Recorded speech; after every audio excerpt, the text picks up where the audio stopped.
सबका नाम कुछ हुआ था क्या भाई नहीं वो मतलब इसमें देखिए रोल है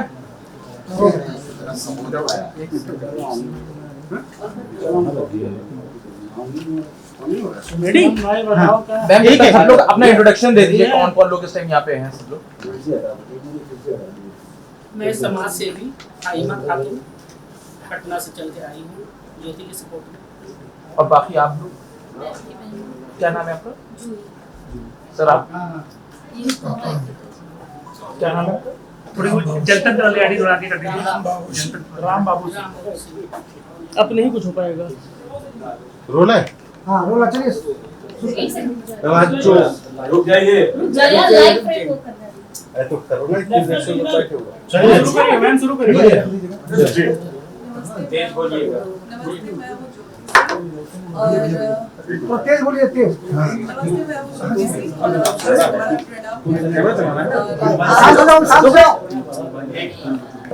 और आज इस तरीके से जनता एकजुट होकर मेरे साथ खड़ी है उसके लिए मैं दिल से आभार प्रकट करती हूँ कि आप लोग मेरे साथ इतनी मजबूती से खड़े हैं और तभी मैं आज इतनी मजबूती से खुद को भी खड़े होकर और अपनी बात रखने की हिम्मत दिखा पा रही हूँ। तो मुझे कुछ समय चाहिए 10 मिनट का जहाँ पे मैं अपनी बात रख सकती हूँ। उसके बाद आप मीडिया कर्मी से जो भी आप लोगों का सवाल होगा आप लोग आवाज बहुत धीरे है। पहले अपनी बात 10 मिनट मुझे मेरी बात रखने के लिए मुझे समय दीजिए। जैसा कि पवन जी ने बताया है मैं एक बार पवन जी का जो वो प्रेस कॉन्फ्रेंस करके उन्होंने इंटरव्यू दिया है मैं वो वीडियो प्ले करके और उनके हर सवाल का जवाब देना चाहूँगी क्योंकि मैं यहाँ पे कुछ भी उनके अगेंस्ट बात नहीं आई हूँ या फिर उनके लिए कुछ ऐसा नहीं कर रही हूँ।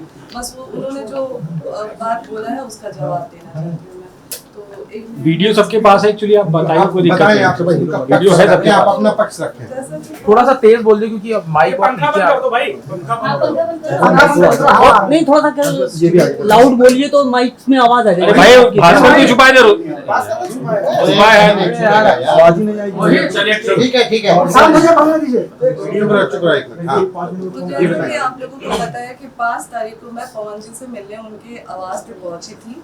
वहाँ पे जब मैं पहुंची तो वहाँ पे कोई पुलिस जैसा कि उन्होंने बोला था कि पहले से ही पुलिस वहाँ पे उनके भाई द्वारा बोला गया था कि वहाँ पे पहले से ही प्रशासन वहाँ पे थी तो ऐसा कुछ नहीं था। मैं जब वहाँ पे पहुंची तो पहले हम लोगों ने गार्ड से पूछा तो गार्ड ने ही हमें मना कर दिया कि नहीं आपको ऊपर जाना अलाउ नहीं है मना किया गया है।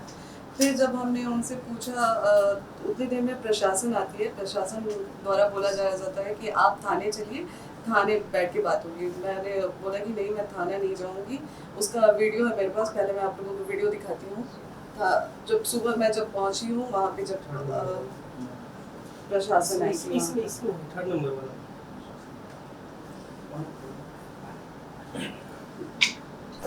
ये वीडियो है तो सुबह जब मेरे पहुंचने के बाद प्रशासन बुलाई गई।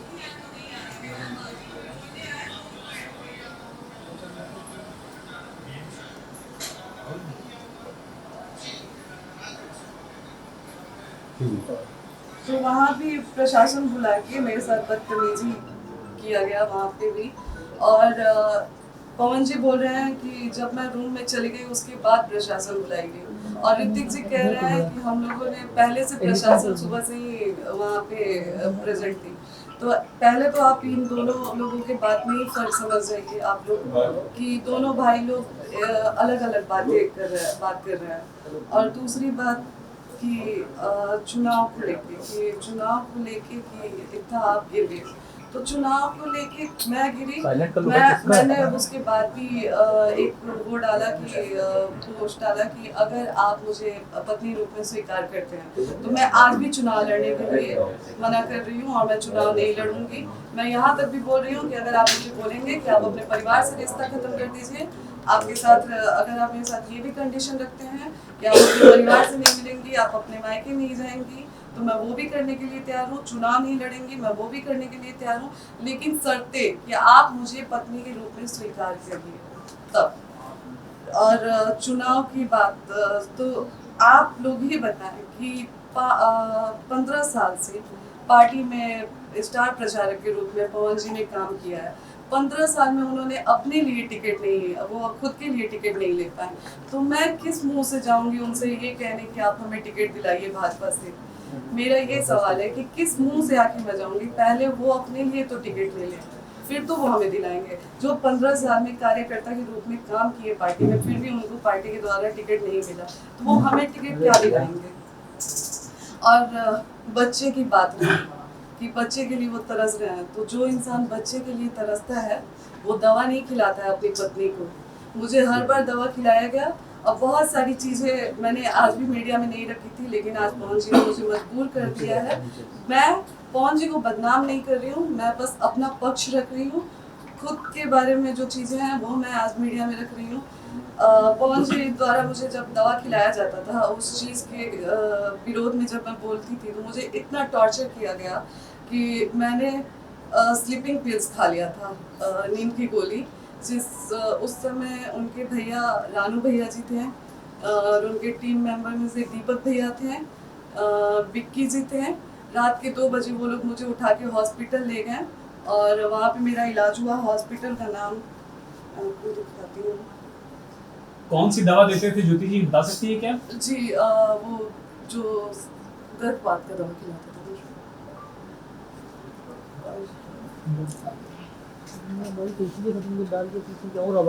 अच्छा, आपने एक कंडीशनल जवाब दिया ज्योति जी, अगर मान लीजिए बीजेपी, जेडीयू, आरजेडी कोई आपको अपनी तरफ से टिकट ऑफर करती है, तो क्या आप चुनाव लड़ना चाहेंगे? अगर पवन जी पत्नी के रूप में मुझे स्वीकार करते हैं, तो मैंने पहले भी बोला है और अभी भी बोल रही हूँ कि मैं चुनाव नहीं लड़ूंगी। और अगर पवन जी मुझे पत्नी के रूप में स्वीकार ही नहीं करते हैं, तो आज मैं भी समाज से पूछना चाहूँगी, क्या मुझे जीने का हक नहीं है? अगर पत्नी के रूप में वो मुझे स्वीकार करते ही नहीं है, तो मैं कहाँ जाऊँ? क्या मैं अपने लिए खड़ी नहीं हूँ? क्या मैं एक ऐसी औरत बन के रह जाऊँ कि लोग मुझे देख के ये सोचे कि मैं हार गई अपनी चीज़ों से? आज मुझे कई महिलाएं देख के उनको हिम्मत मिल रही है, कई महिलाएं मेरे लिए खड़ी हैं। आप चुनाव लड़ेंगे पवन सिंह के खिलाफ? अगर वो पत्नी, अगर ये मौका मिलता है तो आप चुनाव लड़ना चाहेंगे उनके खिलाफ? आप लड़ेंगे, उनके खिलाफ लड़ेंगी? बात चुनाव की है ही नहीं। देखिए, उन्होंने तो पूरा बात चुनाव पे ही डाल दी है। उन्होंने कहा कि चुनाव की वजह से आप निकल से अपनापन दिखा पत्नी रहे के हैं। रूप में स्वीकार नहीं करते हैं, तो मेरे पास फिर कोई रास्ता ही नहीं है। चुनाव लड़ेंगे? चुनाव लड़ेंगी? जी। किसी से बात चल रही है आपकी, किसी पार्टी से? कौन देगा टिकट? फिलहाल देखिए, अभी तो कुछ टाइम से मैं यहीं पे हूँ, तो मेरा जो भी बातचीत हो रहा था वो भी फिलहाल इन सब चीज़ों में इतनी बुरी तरह से मैं वो हो गई हूँ कि अभी फिलहाल मेरी किसी से कोई बातचीत नहीं है। आप जब उनके फ्लैट पे गए थे तो आपकी क्या बातचीत हुई पवन से? लड़ सिंह? जाएंगे? नहीं, मेरा इंटेंशन ये नहीं है कि मुझे पवन जी के खिलाफ लड़ना है। बाकी पार्टी मुझे जहाँ से अगर लड़ाती है या फिर पार्टी टिकट देती है, तो फिर जैसा पार्टी आदेश होता है। कौन सी पार्टी से जा रही है? जी, मैंने बोला कि इतने टाइम में मेरी थोड़ी सी पार्टी से संपर्क टूट गई है, जहाँ पे बात कौन सी पार्टी से? कौन सी पार्टी से? जी मैं अभी उस पार्टी का नाम एक्सपोज नहीं क्या करना सीट कौन सी है? सीट कौन सी है? काराकाट कोई सीट चाहती। मैंने बोला तो कि जहाँ से पार्टी मुझे मौका देती है वहाँ से मैं चुनाव। काराकाट में आपको देखा गया है ना, लगातार जनता से संपर्क करते हो, तो क्या वो सीट आप सबसे ज्यादा प्रेफर कर रही हैं? जी बिल्कुल, मैं जहाँ पे बैठी हूँ वहाँ पे मैंने काराकाट के लिए ही मांग की है, क्योंकि लोकसभा चुनाव में पवन जी जब लोकसभा चुनाव लड़े थे, उसके बाद पवन जी एक भी बार वहाँ पे नहीं गए। लोगों की उम्मीद, जो 2,75,000 लोगों ने उनको वोट दिया था, उन लोगों की भी इमोशंस के साथ खिलवाड़ हुआ। और आप मुझे ब्लेम किया जा रहा है कि आप राजनीति के लिए ये सब कर रहे हैं। राजनीति के लिए तो आप इतने गिर चुके हैं कि आज आप जो 2,75,000 लोगों ने आपको वोट दिया है, आप उनके भी नहीं हुए। आप अपनी पत्नी का तो छोड़िए, आप तो किसी के नहीं हुए। तो चुनाव के लिए, राजनीति के लिए मैं गिर रही हूँ या आप गिर रहे हैं? आप दोनों में दूरियां क्यों बनी? कुछ अगर आप मतलब क्यों वो एक्सेप्ट नहीं कर पा रहे हैं आपको? ये सवाल तो आप लोग पवन जी से पूछें। और एक और चीज जो पवन जी ने बोला है कि जब मामला कोर्ट में है, तो एक सवाल आज लोगों से, जनता से मेरा भी है। मैं चाहूंगी कि जनता ये सवाल मेरे तरफ से पवन जी से करे, क्योंकि मेरे किसी भी सवाल का जवाब तो पवन जी दे नहीं रहे हैं। मैं कुछ भी पूछ रही हूँ तो वो बोल नहीं रहे हैं। तो शायद जो जनता में आके वो बात कर रहे हैं, तो एक सवाल मैं चाहूँगी कि जनता मेरे तरफ से पूछे, और मैं आग्रह करूँगी जनता से कि एक सवाल मेरी तरफ से जनता द्वारा पूछा जाए कि क्या जब वो लोकसभा चुनाव में मुझे बुलाए थे उस समय कोर्ट में मामला नहीं था? क्या जब दोबारा मेरे मांग में सिंदूर डाला गया उस समय कोर्ट में मामला नहीं था? क्या दोबारा जब पति पत्नी की तरह मुझे रखा गया उस समय चुनाव में मामला नहीं था? क्या जब लोकसभा चुनाव से पहले पवन जी मुझे अपने फ्लैट पे लेके गए उस समय कोर्ट में मामला नहीं था? क्या जब दोबारा पवन जी चुनाव के बाद मुझे 20 दिन 25 दिन लाकर अपने घर में रखे उस समय कोर्ट में मामला नहीं था? और रही बात पति को याद करने की, आज मैं पति को याद कर रही हूँ, तो मैं आज से उनसे संपर्क करने की कोशिश नहीं कर रही हूँ, मैं बहुत पहले से संपर्क करने की कोशिश कर रही हूँ, लेकिन कभी उनके भाई द्वारा दूध काट दिया जाता है, कभी उनके उनकी फैमिली से भी मैं कांटेक्ट, पवन जी से मेरी बात होती नहीं है, पवन जी मेरा फ़ोन उठाते नहीं है, और मैं किसी और से बात करने की कोशिश करती हूँ तो वो लोग मुझसे इस तरीके से बात करते हैं। मैंने कई बार कोशिश किया था बात करने की पवन जी से, आज से नहीं बहुत टाइम से मैं कोशिश कर रही हूँ, लेकिन पवन जी मुझसे बात नहीं करते थे और यही कहा।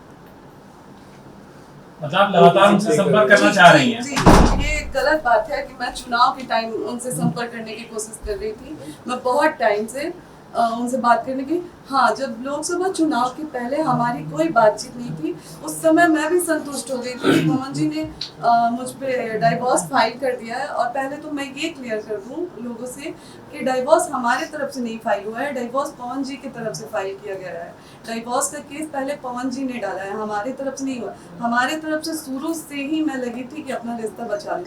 हाँ, जब डाइवोर्स फाइल हुआ था तो मैं मुझे भी हो गया कि चलो, मैं उस समय शांत हो गई कि उन्होंने डाइवोर्स फाइल कर दिया, वो नहीं रखना चाहते हैं, तो कब तक मैं ये चीज़ों को वो करूँ, कब तक मैं लूँ, तो मैं शांत हो गई थी। लेकिन दोबारा जब ये लोकसभा चुनाव में बुला के मुझे यूज किया गया, मेरे मांग में सिंदूर भरा गया, तो क्या मेरा कोई मान सम्मान नहीं है? क्या औरत की कोई इज्जत नहीं है? क्या औरत सिर्फ एक इस्तेमाल की चीज़ बन के रह गई आज समाज के लिए, कि जब आपको ज़रूरत पड़ेगा आप औरत को बुलाएंगे, मांग में सिंदूर डालेंगे, पति पत्नी का संबंध बनाएंगे और फिर चुनाव के बाद फिर छोड़ देंगे ये कह के कि कोर्ट में मामला है? ये कहाँ से इंसाफ है और ये कहाँ का इंसाफ है? आज पवन जी कह रहे हैं चुनाव के टाइम, तो छोड़े तो आप भी थे हमको चुनाव से पहले, तो फिर चुनाव के टाइम आपने क्यों याद किया? राजनीति के लिए मैं गिरी हूँ या आप कर रहे हैं काम? रिकॉर्डिंग, एक सेकंड बस, एक रिकॉर्डिंग इनके, मैं उनके घर पे जब जाने की बात करती थी तो ये उनके भैया रानू जी हैं, उनका ये क्या स्टेटमेंट दी है बताइए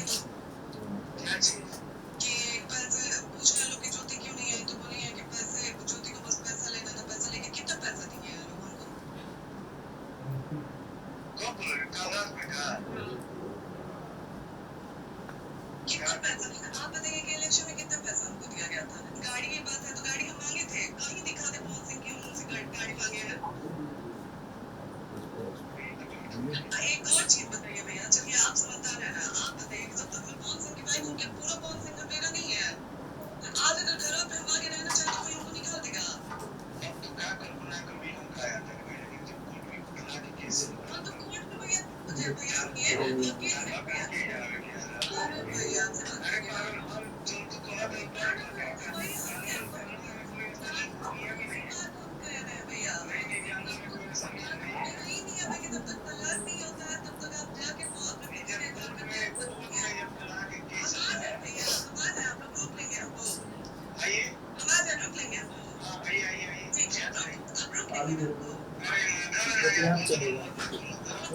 ज्योति जी,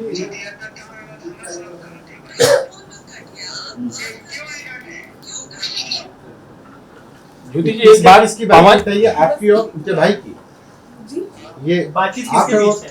ये पवन जी के बड़े भैया रानू जी से मेरी बात हुई थी, तो जब मैंने आने की बात किया तो ये लोग हमेशा मुझसे बहुत गंदे तरीके से बात करते थे, मुझसे हमेशा मुझे धमकी वमकी देते थे लोग कि आके दिखा दो, फिर हम लोग दिखाएंगे, ऐसे वैसे रिकॉर्डिंग। और हॉस्पिटल, जिस हॉस्पिटल में मैंने नींद की गोली खाई थी, उसके बाद रानू भैया के द्वारा वहाँ पे पवन जी के पहले की टीम में से दीपक भैया जी थे, रानू भैया जी थे और विक्की जी थे। हॉस्पिटल का नाम ये हॉस्पिटल है जिसमें मुझे 2 बजे रात को ले जाके इलाज करवाया गया। क्या नाम है? मैं कौन सा हॉस्पिटल है? बेले व्यू मल्टी स्पेशलिस्ट हॉस्पिटल। कहाँ हॉस्पिटल? कहाँ पे? ये हॉस्पिटल आपका शहर बता दीजिए। शहर मुंबई का है, अंधेरी। इसमें सारे डिटेल है, अगर आप लोगों को पीछे ज्योति जी, पवन जी कह रहे हैं कि 1.5 घंटा फ्लैट पर आप लोगों की बातचीत हुई, क्या बातचीत हुई? वो तो कह रहे हैं कि हमने बातचीत करने के बाद फ्लैट से बाहर गए थे। पहली बात तो पवन जी ने बोला कि 1.5 घंटे बातचीत हुई। उससे पहले जो उनके भाई ऋतिक जी इंटरव्यू में आए थे, उन्होंने बोला कि लगातार मैंने टिकट की बात की, जबकि आज पवन जी का स्टेटमेंट अगर आप लोग देखते हैं तो ऋतिक जी के स्टेटमेंट से बिल्कुल अलग स्टेटमेंट है पवन जी का। तो आप लोग ही डिसाइड करें ना कौन सच कौन झूठ बोल रहा है। मैं तो सामने मीडिया के बैठ के पवन जी को बोल रही हूँ कि एक बार आप भी बैठ जाइए, हम भी बैठ जाए, जैसे आपने अकेले प्रेस कॉन्फ्रेंस किया, साथ में बैठ के एक बार कर लीजिए। हम कौन गलत कौन सही, आप मुझसे सवाल करिए। मैं आज तक पूछते आई हूँ कि मेरी गलती क्या है, मेरी कौन सी ऐसी गलती है, मेरी ऐसी कौन सी गलती है जो आज 7 साल से मैं झेल रही हूँ, लेकिन आज तक पवन जी ने कभी मुझे जवाब नहीं दिया। नहीं तो 1.5 घंटे कोई बातचीत नहीं हुई आपकी? इंतजार कर रही थी फ्लैट पे, फिर उसके बाद आप वापस चली गई। कौन सी ऐसी बात हुई थी कि आपने फिर उसके बाद ये कदम उठाया कि मैं यहाँ से अब चली जा रही जी, जब मैं पवन जी के फ्लैट में गई, वहाँ पे हम लोग बैठे, बिल्कुल पवन जी ने जो बात वहाँ पे बोली है कि हम लोग बैठे, नॉर्मली हमारी बातचीत हुई, कुछ ऐसा नहीं था, बहुत अच्छे से बहुत प्यार से बातचीत हुई मेरे पवन जी के बीच में। उनके भैया गुड्डू भैया बैठे हुए थे, बगल में ऋतिक जी बैठे थे, उनकी एक और दोस्त है जो प्रोड्यूसर है धनंजय भैया जी, वो लोग बैठे थे, सारे लोग बैठे थे, बातचीत हो रही थी ऐसे ही नॉर्मली, जो जैसा कि उन्होंने बोला कि मैंने रट लगाया था कि मैं नहीं जाऊंगी। उनके भैया जैसे ही मैं बैठती हूँ, उनके भैया द्वारा कहा जाता है कि आप ज्योति जो आप आई हैं, बात करिए और फिर यहाँ से जाइए, आप यहाँ पे रुक नहीं सकती हैं। मैंने बोला कि क्यों नहीं रुक सकती हूँ, क्या मेरे पति का घर है, आप लोग कैसे बोल रहे हैं कि मैं नहीं रुक सकती हूँ? तो नहीं आपको रुकने नहीं दिया जाएगा। हम बोले ठीक है भैया, आप मेरा हाथ पकड़ के बाहर निकाल दीजिए। तो फिर उन्होंने बोला कि देखो ये कोई फालतू बात मत करो, बस बात करो अपन आइजा से जा। उस समय पवन जी ने एक शब्द नहीं बोला। और फिर चाय पानी वाली बात सच है कि उन्होंने चाय पानी के लिए बोला गया हम लोगों को कि चाय पानी पीजिए, आप लोग आराम से बैठिए। और फिर वहाँ से पवन जी निकल जाते हैं ये कह के कि 1 घंटे की मेरी मीटिंग है, 1 घंटे बाद आता हूँ तो आपसे बैठ के बात करता हूँ। जैसे ही वो वहाँ से निकलते हैं, पीछे से 10 मिनट के अंदर ही प्रशासन आ जाती है। दूसरी बात, सुबह से ये दूसरी बार प्रशासन आती है वहाँ पे। दूसरी बार प्रशासन आके आज जो मैंने वीडियो डाला है, SHO द्वारा मुझे धमकी दिया जाता है कि आप वहाँ से हटिए, नहीं तो आपने FIR करा दिया जाएगा अगर आप ज़्यादा वो करेंगी तो क्या आज मैं जनता से पूछती हूँ कि अगर कोर्ट में मामला होते हुए पवन जी मुझे चुनाव में बुला सकते हैं, तो क्या 4 सवाल जो मेरे हैं उसका जवाब लेने के लिए मैं पवन जी के घर पे नहीं जा सकती हूँ? ज्योति जी एक बात बताइए, लोकसभा चुनाव में जब उन्होंने बुलाया था कि आप खुद गए? नहीं, लोकसभा चुनाव में अगर उसका भी साक्ष्य चाहिए तो आप लोग मैं अपने इंस्टाग्राम द्वारा डाल दूंगी, क्योंकि अभी वो मेरे आप बता दीजिए। तो वो पवन जी लगातार मुझे ही नहीं, मेरे पिताजी को भी उनका कॉल आता था। और उस टाइम घंटों 2-2 घंटे मेरे पिताजी से बात होती थी कि पापा आपका आजीवन मैं बेटा रहूँगा, आपके लिए आजीवन मैं करूँगा। फिर मेरे लिए साड़ी का मैं पैसा भी दिया गया, मैं वहाँ पे गई तो कि ये साड़ी तुम अपने लिए ले लेना जाके, सारा कुछ किया गया। तो चुनाव में मुझे पवन जी द्वारा बुलाया गया। अच्छा, जितने दिन आप चुनाव में उनके पास थी, पति पत्नी की तरह आप लोग रहते थे कि अलग-अलग?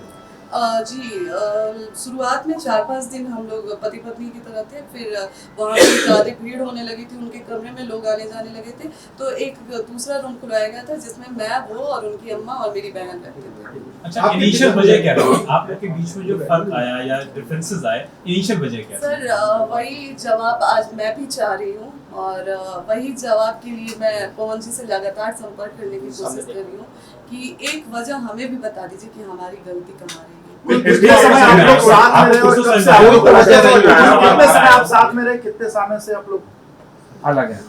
जी, हम लोग लगभग 1.5 से 2 साल साथ में रहे। नहीं, फिर भी कोई वजह आपको जो समझ में आई, मतलब क्या इनिशियल जैसा कि जी, सवाल पहले भी वो हमारे साथ रहते थे और हमें मतलब जैसे दवा हमेशा खिलाते थे, तो उस चीज़ का भी मैंने विरोध करना चालू किया कि नहीं ऐसे नहीं होगा, मैं आपकी पत्नी हूँ, कब तक मैं ऐसे ज़बरदस्ती दवा आप खिलाते रहेंगे और मैं खाती रहूँगी, मतलब मेरे शरीर पे कोई वो दवा गलत असर कर रही है, ऐसा नहीं। बस उस चीज़ों को लेके, और फिर जैसा कि मैंने पहले भी एक इंटरव्यू में बोला है कि किसी के द्वारा एक ऑडियो मैसेज पवन जी के फ़ोन में भेजा गया था कि ज्योति सिंह का इनसे संबंध है, उनसे संबंध है, बस उस एक ऑडियो की वजह से आज ज्योति सिंह यहाँ पे। आपके पिताजी कौन पर सा भी आरोप होता है? लगा। मतलब मिसअंडरस्टैंडिंग रही जो किसी लोगों ने आपके बारे में जी किसी चीजें जी कही जी थी? वो मिसअंडरस्टैंडिंग रही जिसे आज तक पवन जी ने क्लियर करने की कोशिश नहीं की। मैं लगातार उनसे मिलने के लिए भीख मांगती रही, बात करने के लिए भीख मांगती रही, लेकिन वो कभी मेरे सामने बैठने के लिए तैयार ही नहीं हुए। एक आरोप आपके एक सवाल पिताजी और पर है। लगा कि उन्होंने कहा कि मेरी बेटी को विधायक बना दो, उसके बाद रखना हो तो रखो, छोड़ना हो तो छोड़ दो। अगर आप और पिताजी उसमें उन्होंने ये भी कहा मैं कि उनसे घर की पूछना बात चाहती हूँ कि क्या पार्टी वो चला रहे हैं, क्या उनकी कोई पर्सनल पार्टी है जो वो मुझे विधायक बना देंगे? आप ही बताएं, क्या कोई पार्टी उनकी पर्सनल पार्टी है जिससे वो मुझे विधायक बना देंगे? मेरे पिताजी किस उस पे जाके, हाँ जब वहाँ पे पुलिस आया, मैं लाइव आई तो वहाँ पे ये बोला गया फिर उनके लोगों द्वारा कि आप फिर से लाइव आइए और बोलिए कि पुलिस पवन जी द्वारा नहीं बुलाई गई थी, तभी पवन जी आपके साथ दोबारा बैठेंगे। मैंने बोला ये मैं नहीं करूँगी, अगर ये मैं करती हूँ तो सवाल हम पे उठने लगेगा। तो फिर वहाँ से साफ साफ बोला गया कि फिर पवन जी नहीं आएंगे। फिर भी मैं रात भर रुकी वहाँ पे कि पवन जी आएंगे, मैं बात करूँगी, जाऊँगी। मैं बार बार लगातार उनके दोस्त थे, उनके स्टाफ लोग थे, उन लोगों से पूछती रही कि क्या आप लोग पवन जी आ रहे हैं, क्या आ रहे हैं, लेकिन वो लोग लगातार रट एक ही लगा के रखे थे कि आप पहले लाइव आके बोलिए कि जो पुलिस आई थी, प्रशासन आई थी, वो पवन जी के द्वारा नहीं आई थी, तब आपको पवन जी के पास बैठाया जाएगा, तब आपसे पवन जी बात करेंगे। हम बोले भैया एक बार हमारी फ़ोन से बात करवा दीजिए, हम एक बार, वो हमसे ये सारी चीज़ें बोल रहे हैं, तो नहीं, वो फ़ोन पे भी बात करने के लिए तैयार नहीं हो रहे हैं, वो नहीं आएंगे। फिर भी मैं रात भर वहाँ पे रुकी। जब मैं वहाँ पे रात भर रुकी तो उनके स्टाफ द्वारा सुनाया जा रहा था मुझे। पहले तो हम लोग पवन जी के कमरे में थे, मैं और मेरी बहन, तो वहाँ से आके बोला गया कि आप लोग यहाँ से निकल जाइए इस रूम से, क्योंकि यहाँ पे पैसे और ज्वेलरी, सारे गहने वहने रखे गए हैं। तो हम लोगों को भी डर लगा कि कल को ये लोग जब सिर्फ बात करने पे प्रशासन बुला सकते हैं, तो कल को ये लोग ये भी ब्लेम कर सकते हैं कि वहाँ से हम पैसे आभूषण लेके चले आए हैं। तो हम लोगों को उनके रूम से निकाल के सर्वेंट रूम में बैठा दिया गया और रात भर हम लोग, मैं, मेरे भाई बहन, हम लोग रात भर वहाँ पे रुके। दूसरे दिन भी हम लोग शाम तक रुके, फिर भी जब पवन जी नहीं आए और लगातार हम लोगों को इस चीज़ के लिए प्रेशर दिया गया कि लाइव आके आप बोलिए कि प्रशासन पुलिस द्वारा नहीं आया, प्रशासन पवन जी द्वारा नहीं आएगी, तभी बात होगी। फिर मैंने बोला नहीं, और वहाँ से फिर मैं निकल गई। इस डर से मैं निकली कि कल को ये लोग फिर मुझे आके ये बोल देंगे कि मैं पैसे आभूषण लेके भाग गई हूँ। और मैं निकलते वक्त उनके स्टाफ को खड़ा करवा के अपने बैग का पूरा वीडियो भी मैंने उनके सामने बनाया कि भैया आप लोग खड़े हो जाइए, मैं अपना बैग चेक करवा दे रही हूँ, मैं यहाँ से कुछ लेके नहीं जा रही हूँ, कल को आप लोग मेरे पर उंगली नहीं उठाएंगे। ऑडियो थी जिससे मिसअंडरस्टैंडिंग हुई, जिस ऑडियो की आप बात, जिसकी वजह से आप लोग ऑडियो मैसेज, वो ऑडियो किसकी थी जिससे दूसरी मिसअंडरस्टैंडिंग? सवाल ये है कि क्या आपके पास भी ऐसी कोई जानकारी कभी आई थी पवन सिंह से संबंधित, उनके कुछ लोगों से संबंधित, जिसकी वजह से आपने विरोध किया और उसके बाद ये चीजें शुरू हुई? नहीं, देखिए जब हमारे पिताजी ने उनसे हमारी शादी की तो हमारे विदाई के समय उन्होंने एक ही चीज़ हमारे कान में डाला कि बेटा आपकी शादी आम लोग से नहीं हो रही है, आपकी शादी एक स्टार से हो रही है और आपको जीवन में कहीं ना कहीं कॉम्प्रोमाइज करके चलना होगा, तो इस चीज़ का ध्यान रखिएगा। आप कभी भी पवन जी से पूछ लीजिएगा इस चीज़ को लेके, मैंने उनसे कभी कोई बात नहीं किया है, कुछ नहीं बोला है।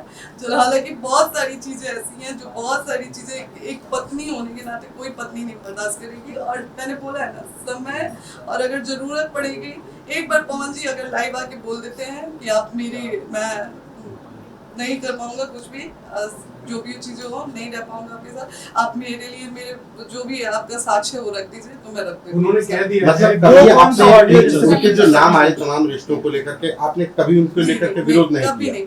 आप लोग देखिए, हमारे हिंदू सनातन धर्म में भगवत गीता का बहुत मायने है। आप लोग भगवत गीता सामने रखवा के कसम खिला लीजिए कि इस चीज़ का विरोध कभी मेरे तरफ से नहीं हुआ गया। मैंने बहुत चीज़ें देखी थी, लेकिन हर बार मुझे मेरे कान में वो चीज़ें आ जाती थी कि बेटा आपकी शादी एक नॉर्मल इंसान से नहीं हुई है, एक्टर से हुई है। तो उस चीज़ को ध्यान में हमेशा रखते हुए एक ऑडियो का जिक्र कर रही हैं अक्षरा वो। सिंह भी आपका सपोर्ट कर रही है इन सब चीजों को लेकर। अक्षरा जी का नाम लगातार पवन जी से जुड़ा हुआ पहले भी था और अभी भी जब कुछ होता है तो अक्षरा जी उतरती हैं, उसी आपके सपोर्ट में बोल रही हैं, आपके सपोर्ट में बोल रही हैं अक्षरा सिंह, खेसारी लाल भी। जी, मैं इसके लिए बहुत आभार प्रकट करूंगी जो लोग भी मेरे, लेकिन दर्द वो अपने तरीके से बयां कर रही है कि उनका जो दर्द है वो मेरा भी दर्द रहा है। बिल्कुल बिल्कुल।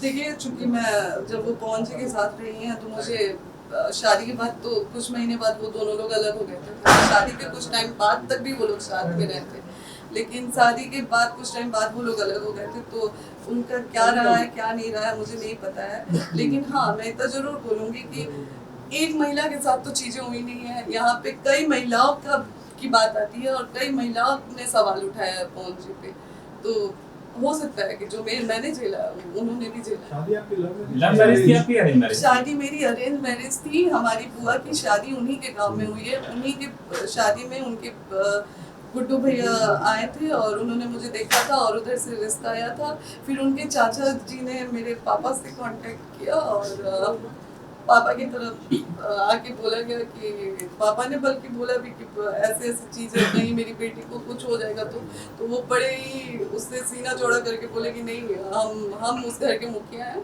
ज्योति के हर चीज़ का वो मैं लेती हूँ। लेकिन आज वो लोग एक फ़ोन भी हमारा नहीं उठाते हैं, हमसे बात तक नहीं करते हैं। इतना सब कुछ होने के बाद आपको लगता है कि सब कुछ नॉर्मल हो पाएगा एक पति पत्नी के तौर पर, क्योंकि चीजें बहुत आगे बढ़ चुकी हैं? जी देखिए, अभी तक तो मैं एफर्ट्स डाल रही थी और अभी तक मैं कोशिश भी कर रही थी, लेकिन अभी ये जो 3-4 दिनों से चल रहा है ना, अब तो मुझे भी उम्मीद नहीं है और अब मुझे नहीं उम्मीद है, इसीलिए आज मैंने उन्होंने साफ कह दिया कि वो आपके साथ नहीं रहेंगे और कोई गुंजाइश नहीं। आपका स्टेप क्या होगा? नेक्स्ट स्टेप क्या होगा?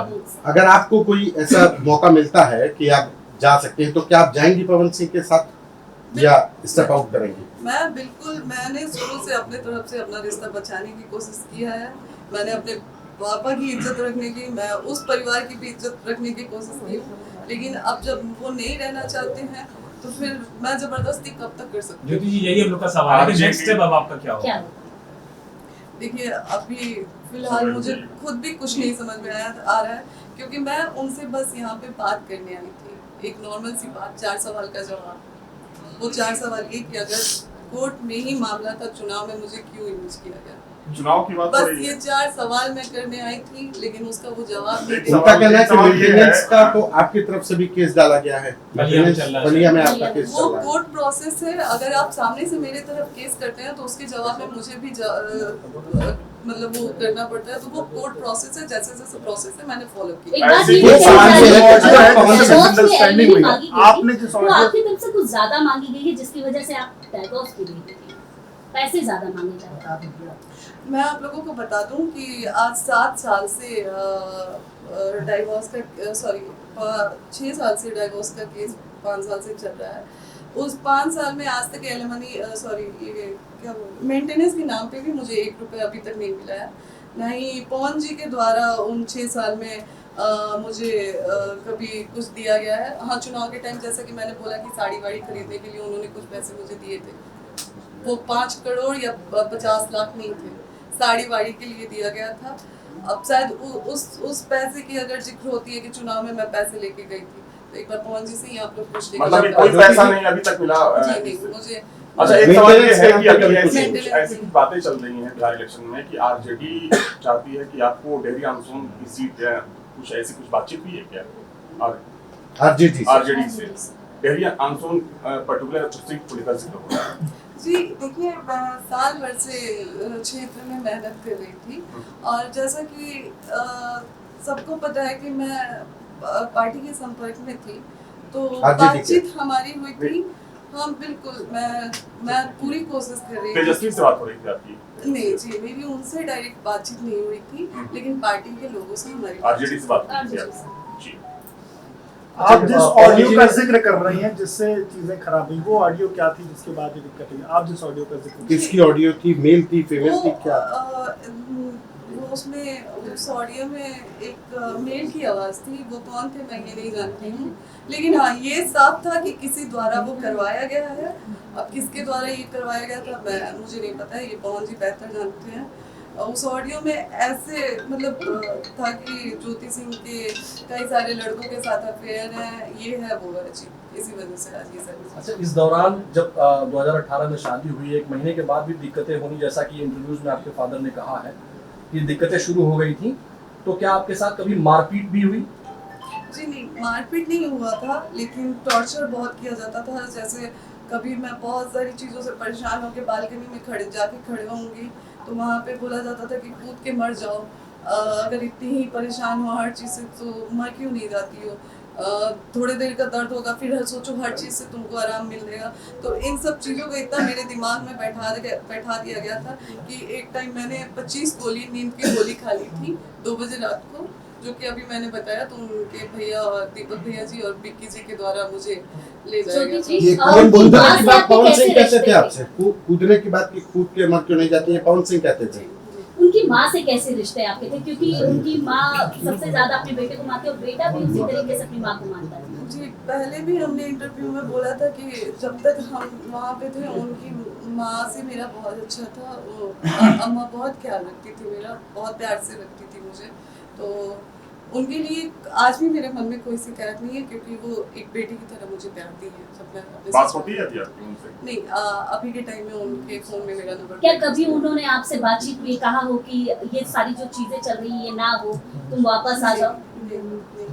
ऐसा पवन सिंह चुनाव लड़ेंगे और आपको टिकट नहीं मिलता है, तो क्या आप उनके क्षेत्र में जाकर के आरजेडी के लिए प्रचार करेंगे जहाँ से चुनाव लड़ेंगे? अगर पार्टी बोलती है तो देखिए, अभी ऐसा कुछ मैंने नहीं सोचा है। वो अगर आने वाले समय में मैं डिसाइड करूंगी कि क्या कैसे क्या होना है, तो वो आने वाले समय। आप चाहते हैं कि पवन सिंह विधायक हो जाए, टिकट मिले उनको विधायक हो जाए?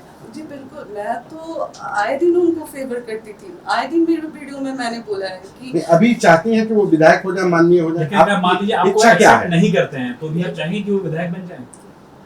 मैं देखिए, अगर वो मुझे एक्सेप्ट नहीं करते हैं तो फिर मैं उनसे मतलब ही नहीं रखूंगी। वो अपने जीवन में क्या कर रहे हैं क्या नहीं कर रहे हैं, वो कुछ भी करें, मुझे मतलब नहीं होता। ना मैं उनको सपोर्ट करूंगी, ना ही मैं उनके बारे में बोलूंगी। जी, 2-4 नामों का जिक्र आपने लाइव वीडियो में लिया है, धनंजय सिंह, सुधीर सिंह, उसके अलावा करणी सेना का भी जिक्र कहीं ना कहीं आपकी चीजों में आया है।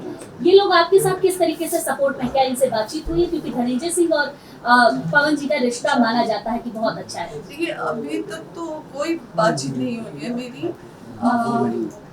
बस मैंने रिक्वेस्ट किया था कि मैं भी समाज की बेटी हूँ और मुझे भी मेरा अधिकार मिलना चाहिए।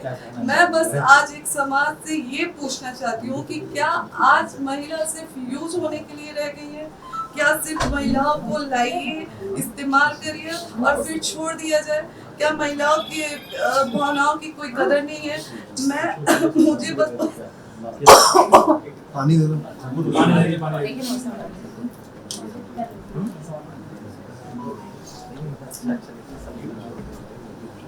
मुझे पवन जी से बस एक ही सवाल है मेरा कि जब उन्होंने मुझे छोड़ ही दिया था तो फिर चुनाव में दोबारा बुला के मेरे मांग में सिंदूर क्यों डाला गया? मेरे साथ पति पत्नी जैसे क्यों रहा गया और मुझे चुनाव में बुलाया गया?